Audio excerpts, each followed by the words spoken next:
Ladies and gentlemen, can I please have your attention? I've just been handed an urgent and horrifying news story. And I need all of you to stop what you're doing and listen. Hey, welcome to World Entertainment, and I don't know what it is about the Acolyte, and it makes people go nuts and just makes weird videos come out. But that's what keeps happening. And it seems to be every time an episode comes out, or is about to come out, something weird and cringy comes out now. So last week we had, of course, episode 4, and what happened right after it? Well, we got that insane Amanda Stenberg video, the whole diss track thing that was just horrendous, and was like, what are you doing? Who's signing off on this? Well, we have more of the same this week, only it's not from the actors or anything. No, it's from the Star Wars Disney Shills. Yeah, the ones who constantly defend this stuff. Now, weird things are also happening around the likes of Leslye Headland, the former personal assistant of Harvey Weinstein, who, a guy who apparently discovered her, who's some big producer in Hollywood, has basically said, oh yeah, this isn't who she is. She used to be based AF and all this stuff. So apparently she would have been the type of person to have mocked all this stuff, and now she's very much leaning into it, which is interesting. It's also interesting that their whole thing is, oh, diversity and inclusion and all this stuff, and then it turns out the men got paid more for the Acolyte than the women. Well done, Disney. But here is a message that this producer guy put out. Now, apparently he's deleted it off his Instagram. However, the internet is forever, and we have it. So he wrote this: the Acolyte makes me sad on many levels. Star Wars is awesome. It was awesome. I discovered Leslye in a 15-seat theater on Santa Monica Boulevard back in 2007. I guess we get to blame this guy then for this. Like Greta, I locked arms with this woman and forced Hollywood to pay attention to her. Leslye was so freaking based back then. She would have shit all over the Acolyte for its stupid gender motives and dumb physics like fire in outer space. I last saw her in 2017 and she was still her old self. But her reboot of Heaters, co-starring an even younger I Am Brett Cooper, whoever the hell Brett Cooper is, soon got cancelled, very publicly for all the wrong dumb reasons. And it really shook her spirits. I saw her lean into modern victim mentality more with Russian Doll on Netflix, and really no turning back from there. Hey look, we all get older, we all gotta pay the bills, and the world cracked. I get it, but it is just sad to see someone I managed for over 8 years and cared so much about become the very thing she and I would mock mercilessly for a decade. So you're seeing, he's saying like, oh yeah, she used to be based, but now that this thing got cancelled in such a way, she turned to this, oh, I'm a victim mentality. She's also talked now about how the reveal of Smiler Ren, oh yeah, that was on purpose. It was made so super obvious on purpose, because she says the twist shouldn't be that you didn't see it coming. The twist should be that it leads to you being able to see it coming. It's like, what? What the hell are you talking about? This is meant to be a murder mystery, and within 4 episodes we knew who the murderers were and why they were murdering. By the 5th episode we have the big master, the master puppets basically being revealed. It's like there's still 3 episodes of this crap somehow. Everything's being revealed. And she even talked about like, oh, the design of the mask of course was influenced by Vader and all this, and how to make you kind of go ooh ah to see his entrance in episode 4 floating down behind Osha. Except when I saw that scene, not just did I laugh because it looked so ridiculous, all I could think of, and I'm sure a lot of you did as well, was probably this. I'm Mary Poppins, y'all! Exactly, he's Mary Poppins, y'all. But we see all this and we're hearing all this, and of course, if we push back against it or we talk about it, the shills go nuts. Well, out of nowhere, we all of a sudden got this thing. This seems to be a push for hashtag or something. Now, did Disney make them do this? Like, did they write this thing and hand it to them, say, will you do this? Because we can clearly see in the video, which we're going to look at, some of them reading their lines. One guy in particular, he reads everything, including the whole hashtag of, there are more of us. And it's funny because this whole video is like, oh, Star Wars is for everybody. It doesn't matter about your gender, your sex, or your race. So, woo, it's for everybody. Unless you don't like it, in which case there are more of us. It's like, why does this thing all of a sudden turn into some weird threat? But we're seeing these morons say all this. Oddly enough, they say it doesn't matter about your gender and all this. The one thing they leave out is politics, which is interesting. But you'll also recognize a lot of the faces, and we have evidence, and I can show you why we call them shills and stuff. But first, let's have a look at this Cringe video. Now, this thing, it's not too long, thankfully, but it opens with a quote from Qui-Gon Jinn. However, you may look at it and go, I don't ever remember Qui-Gon saying that. Well, that's because it's not George Lucas's Star Wars version of Qui-Gon Jinn. Oh no, it's Disney's Qui-Gon Jinn, as it's written by Claudia Gray for one of the books or comics. Yeah, and we all know Claudia Gray, who of course was a I hate people.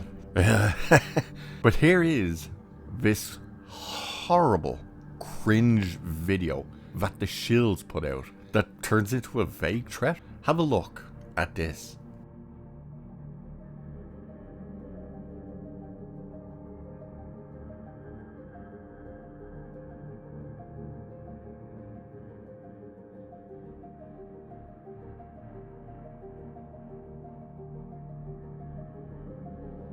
Star Wars is for everyone. For everyone. For everyone. For everyone. For everyone. Star Wars is for everyone. Regardless of race. Regardless of religion. Regardless of gender. Or identity. Not every show, movie, comic book, collectible, or video game will be your favorite. And that's okay. Social media should be a place where we can share our love for the franchise. Without being attacked for what we enjoy. There is no room for bigotry. Misogyny. Or racism in the galaxy far, far away. That's why when you feel alone in your fandom, when someone attacks you for being who you are, remember, there are more of us. There are more of us. There are more of us. There are more of us. There are more of us. there are more of us. There are more of us. There are more of us. There are more of us. There are more of us. There are more of us. There are more of us. there are more of us.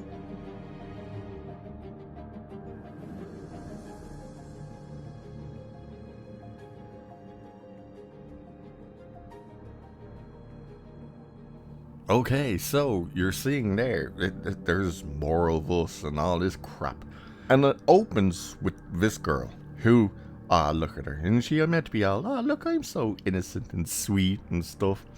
And yeah, she also does have pronouns in her bio, which, as you can see, says she, they. Yeah. Should also be noted, she has an OF account. Yeah, because of course she does. But look at her trying to look all sweet, innocent. Star Wars for everybody. Yay!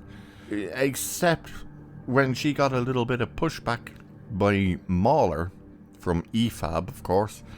He made a video about Star Wars, modern Star Wars, and used a very brief clip of her. Well, she didn't take too kindly to that because she tried to take his channel down. That's right, There was no, oh look, if there's more of us, you don't let anyone tell you can't be you, and if you like what you like or whatever. No, in this case it's, oh, they don't like it, destroy their channels. That's what she tried. You have these three morons, who, this one in the blue shirt on the left, well, apparently he said Star Wars fandom has become so toxic that he's afraid to speak about his love for Star Wars, and they just constantly call out everyone as toxic if they don't agree with Disney Star Wars. And of course we had these two morons, you know, moron A and B, who, oh yeah, that's right, little redhead here, doesn't she only have herself a OF account? Because of course she does. I'm sure she's the one that actually wears the trousers in that relationship. But why do we call them shills, and why are we calling them out like this? Well, have a look at this image. See this image? Interesting, isn't it? Oh look, who's that right behind Dave Filoni? Why, if that wasn't our second person in that video saying Star Wars is for everybody. Yeah, and the two people beside him, the man and the woman, well, we use the term man very loosely, are also Disney Star Wars shills who made content, the whole reaction videos. This guy even showed up to a convention dressed as slave Princess Leia. Yeah, and I don't think he did it for a joke, because I think that's what he actually is. Oh look, above Leslye Headland. Why, that's another Disney YouTube Star Wars shill, because that's who they all are. This is what we talk about when we say these people are paid Disney shills. It's not paid with money, it's paid with access. Because what is this image? Well, this isn't just them getting access to Dave Filoni and Leslye Headland, the former personal assistant of Harvey Weinstein. No. This was them being invited to the first critic screening of the Acolyte, first 2 episodes. And if you want proof that their reactions then on YouTube are completely fake, well, let's have a look at Beardy over here, shall we? Because here is his reaction to a lightsaber in episode 1. Ooh, there it is. Amanda. Yes, first lightsaber ignition of the series. Oh yeah, he got proper excited there, didn't he? So did his buddy, oddly enough. The two of them were just like, oh my god, it's a lightsaber. First lightsaber of the season, woohoo! And all this crap. And there's more of this type of stuff in that video. Why is he reacting like that when he said at the beginning of that stream they did, he said this. This is, well, Bendu's second time seeing it. This will be my 4th time watching the first episode of The Acolyte. So he's having a massive surprise reaction to seeing the lightsaber. It's his 4th time seeing the episode. Yeah. And the other guy is having a meltdown as well, and it's his 2nd time seeing the episode. And we constantly see, if you watched our video, and I don't recommend it, but if you watched our video, you will see how they have these reactions where they're like totally shocked and surprised and, oh my god, how did that happen?